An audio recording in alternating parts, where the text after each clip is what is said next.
There's no let-up in hostilities as the October 7th anniversary looms. Obviously, this is a significant escalation by Iran, a significant event, and it is equally significant that we were able to step up with Israel and create a situation in which no one was killed in this attack in Israel. Plus, what will American trade with China look like after the election? These two presidential candidates clash on several topics, but Democratic and Republican nominees Kamala Harris and Donald Trump agree on one issue: the threat of China. And later, a look at the devastation inside Gaza and a visit to hospitals in Sudan amid the civil war there.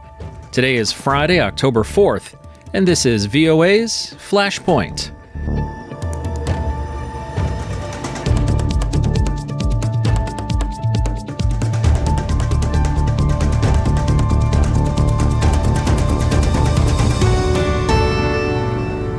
Good evening, I'm Steve Karish in Washington.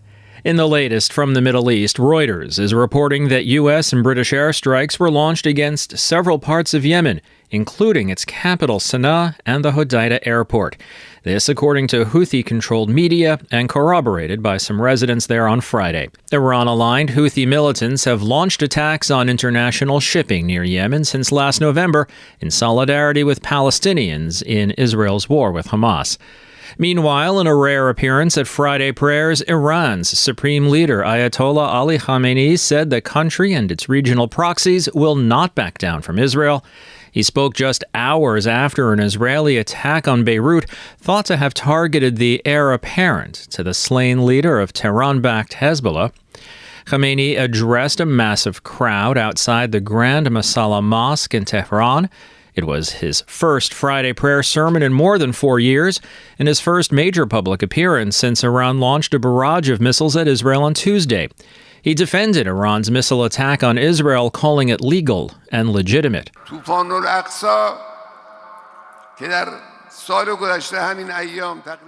He went on to defend the October 7th attacks on Israel by Hamas that sparked the war in Gaza and subsequent conflicts in Lebanon. The Israeli strike on Beirut in the early hours of Friday targeted the senior Hezbollah official Hashem Safieddine. This, according to Axios reporter Barak Ravid, in a post on social media platform X early on Friday, citing an Israeli source. Safieddine is the man widely regarded as the likely successor to slain Hezbollah leader Hassan Nasrallah. VOA cannot independently verify this claim, nor can we say if Safieddine survived. There was no official comment from Israeli authorities or from Hezbollah. As you probably know by now, the current conflict in the Middle East was sparked almost exactly 1 year ago, when on October 7th, 2023, Hamas fighters launched a surprise assault in southern Israel, killing about 1,200 people and taking more than 250 hostages. The attack set off a raging conflict that has killed more than 40,000 and threatens to engulf the entire Middle East. It's all but certain the next U.S. president will inherit the challenge of what to do. VOA's Anita Powell reports from Washington. There is nothing to celebrate as this conflict nears its 1-year anniversary. Violence in the Mideast has grown considerably in that time. Beyond Israel, where it started October 7th, when Hamas militants launched their surprise attack and snatched over 250 hostages, into Gaza, which for months has endured Israeli bombardments and ground operations, and then into Lebanon, where Israel recently struck at the Hezbollah militant group with airstrikes that killed its leader, provoking this fiery response from the militant group's main backer, Iran.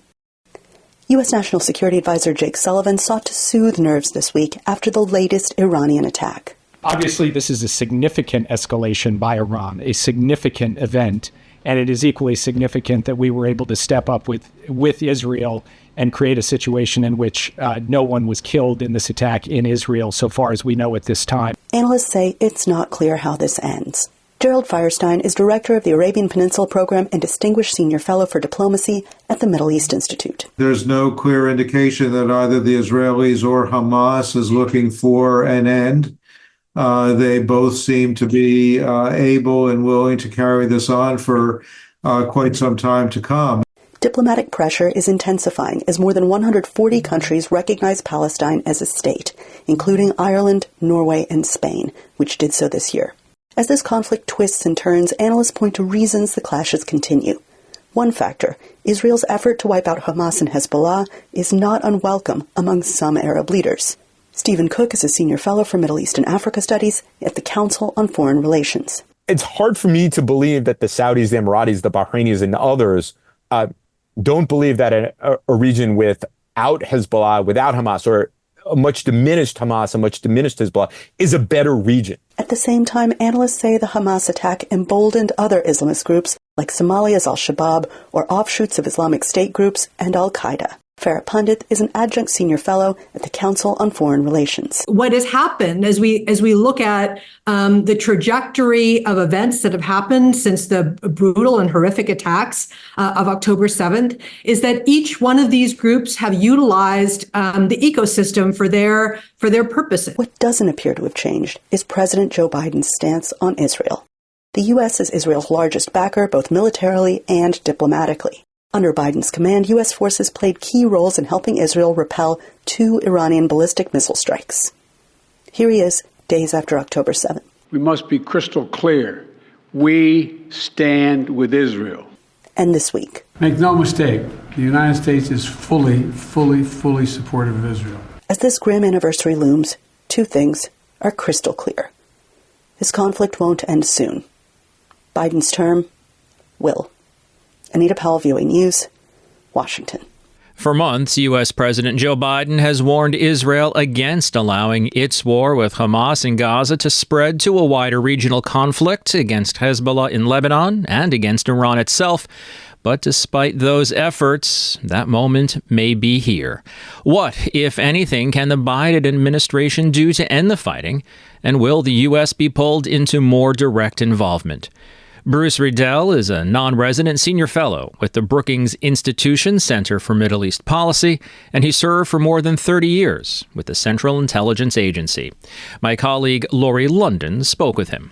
This is a moment in time that would appear to be very pivotal for the Middle East. Israel now vowing to retaliate against Iran, Iran retaliating against Israel. How does this continue with further escalation, and does it risk getting the U.S. directly involved? The Iranian attack on Israel this week was larger than the attack in April. And Israel is now talking about its retaliation that's coming. And the Prime Minister has even called for the overthrow of the regime in Iran. It is very much a pivotal moment. The Middle East is on the verge of what may be its worst conflict since at least the 1973 war. And the damage that could be done from all this is harrowing. We've already got 2 million people in Gaza who are largely homeless.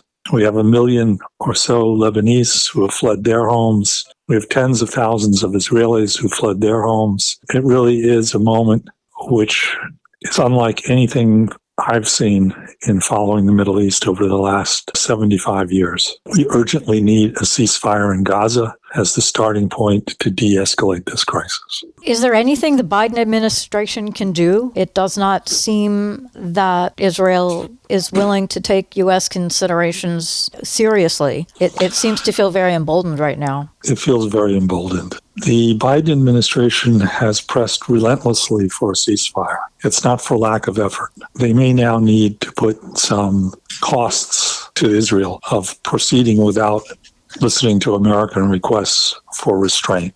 That doesn't mean that we have to cut off arms aid to Israel. There are more subtle ways that things can be done, but I think clearly jawboning, which the President, Secretary of State, Director of CIA have all engaged in, is not going to do it by itself. It doesn't seem as if they are changing strategy. We've come this far. I know that President Biden and Prime Minister Netanyahu spoke on the phone Wednesday. What do you think that conversation was like? Well, according to some reports we've had, the two are furious with each other, and that these conversations have been stormy. But you're not going to keep the prime minister from escalating the conflict if he's determined to do that by a stormy phone call. It's going to take something more costly to Israel, but it's also comes at a very difficult time for the Biden-Harris administration. I mean, we're almost a month away from the election. Anything that appears to be taking a tough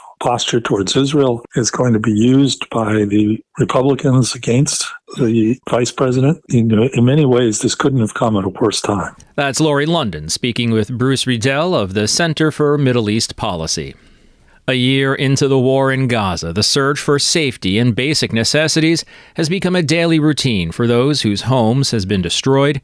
The United Nations says 1.9 million people, 86% of Gaza's pre-war population, has been displaced, and many are living in refugee camps with limited access to food and medical care. For Nidal Hamdouna, Amjad Tantesh, and Enas Tantesh in the southern Gaza Strip, VOA's Dorian Jones has the story. The Beit Lahir camp in southern Gaza is home to 200 families. One of them is the Salha family, who moved from northern Gaza after an Israeli strike destroyed their home. A tent made of plastic sheets is now home to Wada al-Moslami and her husband Monder, and their 5 sons and 2 daughters. Each day is a struggle, explains Wada al-Moslami. Everything is difficult in our life because there is no water, electricity, or any other necessities. The first thing we do every day is look for drinkable water. We fill plastic containers from the water stations, and then we wash the children's faces, comb their hair. Each one of us has our own daily tasks. Today, it's 13-year-old Bana Salha's job to collect water from the water station. Bana, who, with the rest of the family, has moved 4 times since their home was destroyed, says she longs for her life to return to normal. We hope to rebuild our house because it was destroyed. We want to rebuild our house and go back to the north. We want to see our friends, our schoolmates, and our teachers, and go back to our schools. Bana's father, Monder, is a construction worker. This is the 4th time he's had to build tents for his family out of plastic sheets as they constantly move to escape the fighting across Gaza. With temperatures set to dip as low as 8 degrees Celsius, Monder says he's doing his best to repair and prepare their latest tent for the onset of winter, as he has no money for a stronger shelter because he cannot find work. Monder Salha. Finding work depends on your relationship with the community. We are strangers here, even though we are Gazans, because we are going from place to place, region to region. With this war, there is no work. Along with other women in the camp, Monder's wife, Wada, spends much of her day preparing food and baking bread in a clay oven. She sells some of the bread, bringing in a small income. At the end of Wada's day, she takes a welcome break with other women, but she says their conversations are dominated by the war and the approaching cold, wet winter. Wada al-Moslami. The shelling is everywhere in any area. It doesn't matter if there are people or not. In the markets, in schools, the shelling is everywhere. We are also afraid of the rain. We are not prepared for winter. Multiple attempts at peace negotiations have failed. Israel says the war will only end with the destruction of Hamas and the return of all remaining Israeli hostages taken by Hamas during the attack it led on Israel on October the 7th, 1 year ago. For Nidal Hamdouna, Amjad Tantesh and Enas Tantesh in southern Gaza Strip, Dorian Jones, VOA News. From inside the Gaza Strip, we go now inside another war zone, another humanitarian disaster. Most hospitals in the Khartoum area of Sudan have been destroyed or evacuated as fighting there continues. VOA gained rare access to a hospital still operating in the area and to one gutted by the fighting. Rights groups say those responsible for the devastation should be held accountable for war crimes. Henry Wilkins reports. Hamida Abdel Maneem Abdel Rahim was injured in crossfire in Sudan's Khartoum area in early September. The bullets were all over my body, my hands, my stomach, and my legs. I lost a lot of blood. Both my legs got shot. Both of them are broken. Also, one toe was amputated on this foot, and 2 toes were amputated on the other foot. She is a patient at the Al Now Hospital, one of only a handful of hospitals still operating in Khartoum, a capital city ripped apart in Sudan's civil war. The World Health Organization says only 16% of healthcare facilities were operating in the capital region as of July, citing Khartoum's health authority. Human rights lawyers say that both sides in the conflict, the Sudanese Armed Forces, or SAF, and the Paramilitary Rapid Support Forces, or RSF, are responsible for the destruction of hospitals. Christian DeVos, an adjunct professor at the City University of New York School of Law, has been observing the situation in Sudan. The hospitals have been subject to indiscriminate shelling, reasonable basis to conclude that that has been perpetrated both by RSF forces as well as SAF forces. On a recent trip to Omdurman across the River Nile from Khartoum, VOA visited the so-called Chinese hospital, which has been gutted since the war started. This hospital is under the control of the Sudanese military. They say they took back control from the Paramilitary Rapid Support Forces in February of this year. It's not clear which side is responsible for the destruction of the hospital.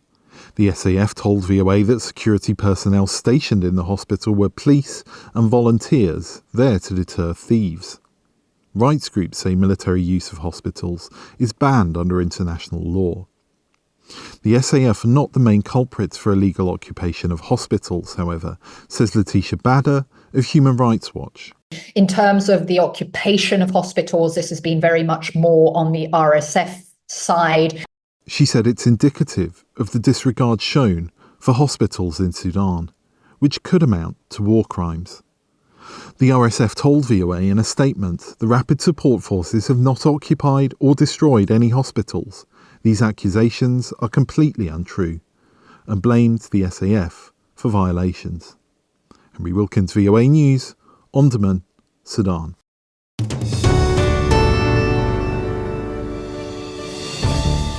You're listening to Flashpoint from the Voice of America.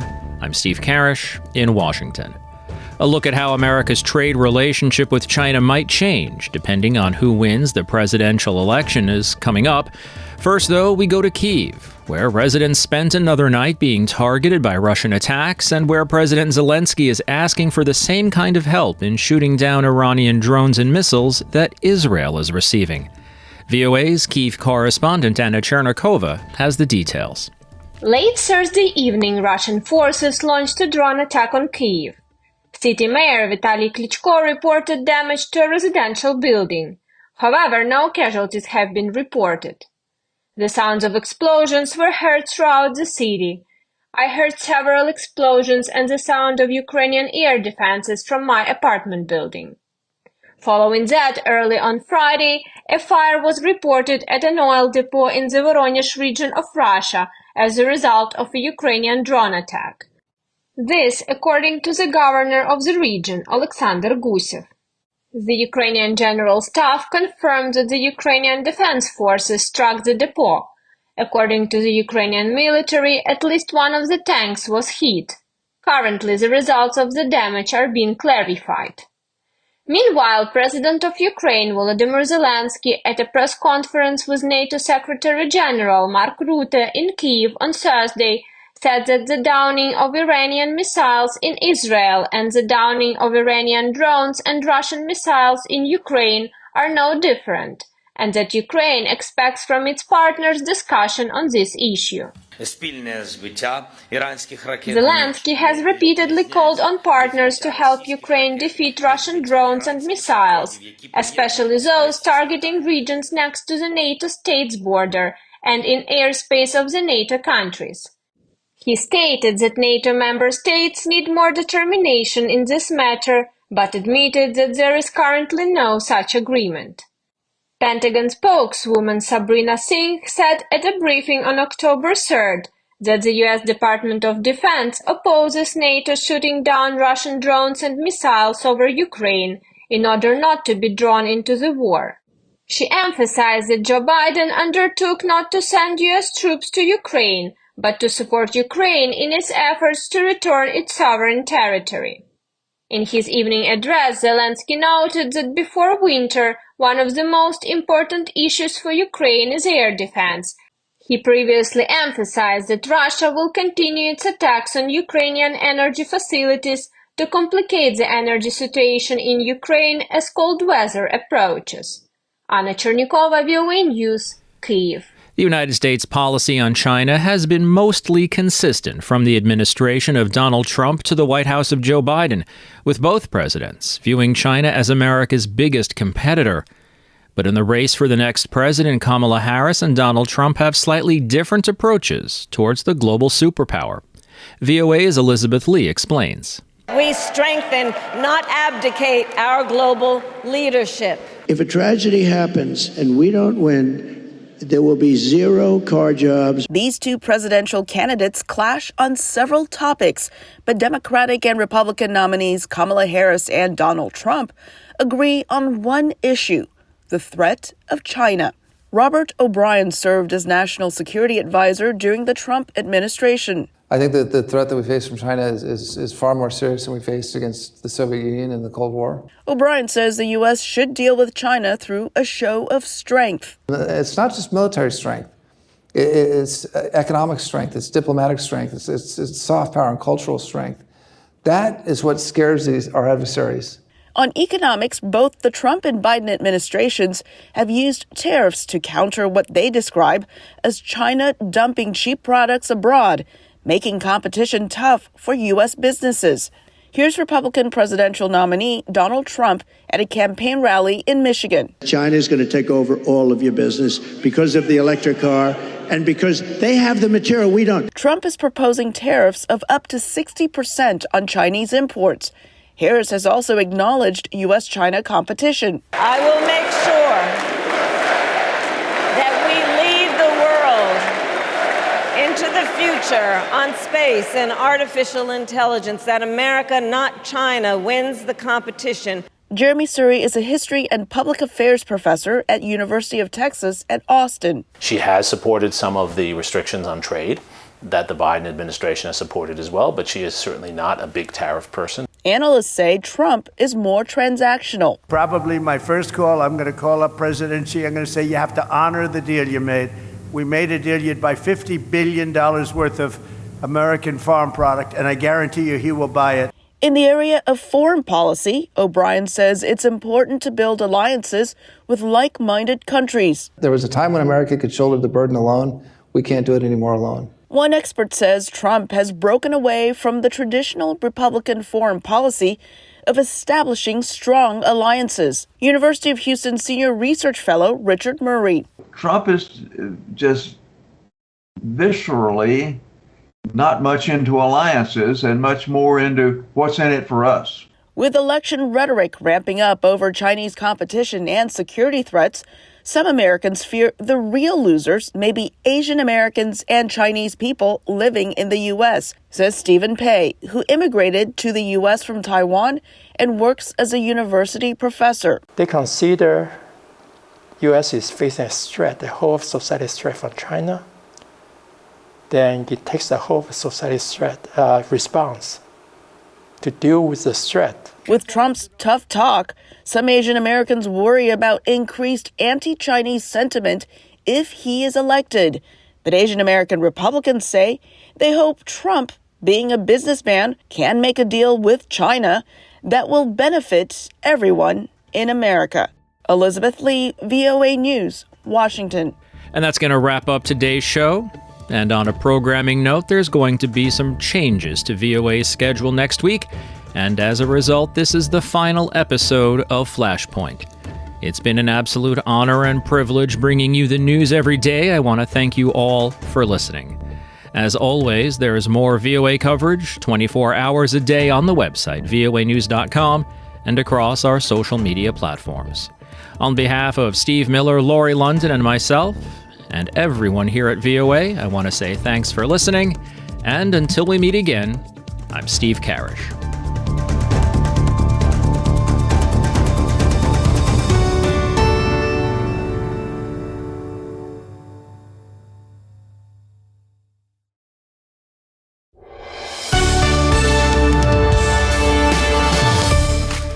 For deeper dives and expert analysis, listen to VOA Podcasts.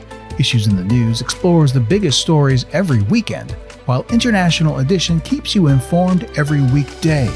Plus, with the 5-minute newscast at the top of every hour, you're always up to date.